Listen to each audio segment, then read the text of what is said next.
Kalau komunikasi di kelas cuma soal dosen ngomong dan mahasiswa mendengar, jujur, kelas bakal cepet mati.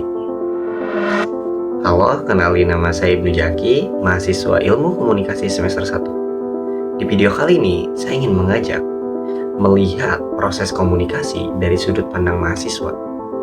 Bukan dari teori yang rumit, tapi dari pengalaman nyata yang saya alami selama perkuliahan. Awalnya saya mengira bahwa komunikasi di kelas itu sangat sederhana. Ya, hanya sebatas dosen menjelaskan dan mahasiswa mendengarkan. Selesai. Tapi setelah saya perhatikan lebih dalam,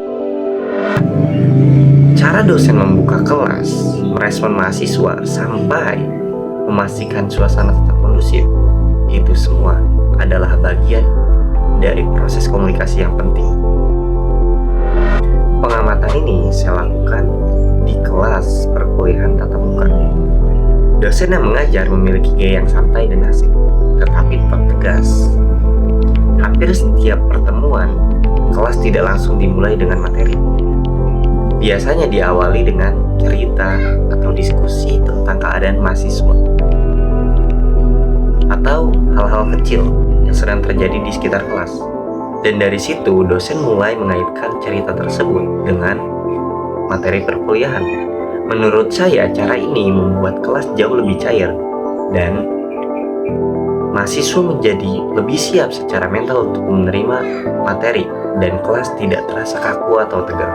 Selain itu, dosen juga sering memastikan bahwa semuanya berjalan lancar. Kalau ada mahasiswa yang terlihat kurang paham atau kelas mulai tidak fokus, dosen akan menyesuaikan cara penyampaian. Dalam situasi seperti ini, dosen berperan sebagai komunikator utama, sementara mahasiswa sebagai komunikan. Namun, ketika diskusi dimulai, peran tersebut bisa saling bergantian atau tertukar. Mahasiswa bisa menjadi komunikator saat bertanya atau menyampaikan pendapat. Dan pesan yang disampaikan tidak hanya berupa materi perkuliahan, tetapi juga kaidah-kaidah dan nilai-nilai sikap dalam belajar.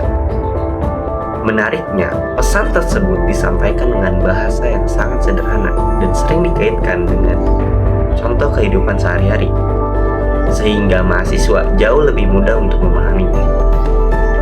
Media yang digunakan adalah komunikasi lisan secara langsung, dibantu dengan slide presentasi, papan tulis, serta bahasa nonverbal seperti intonasi suara dan ekspresi wajah. Menurut saya, bahasa nonverbal sangat berpengaruh untuk menjaga perhatian mahasiswa. Umpan balik terlihat dari respon mahasiswa seperti bertanya, menjawab, mengangguk, dan menunjukkan perhatian. Sekalipun mahasiswa tidak aktif dalam berbicara, namun bahasa nonverbal menunjukkan bahwa komunikasi tetap berlangsung dua arah. Dan konteks komunikasi ini bersifat formal karena berada di lingkungan akademik, tetapi dibawakan dengan suasana yang santai. Hambatan yang muncul biasanya berasal dari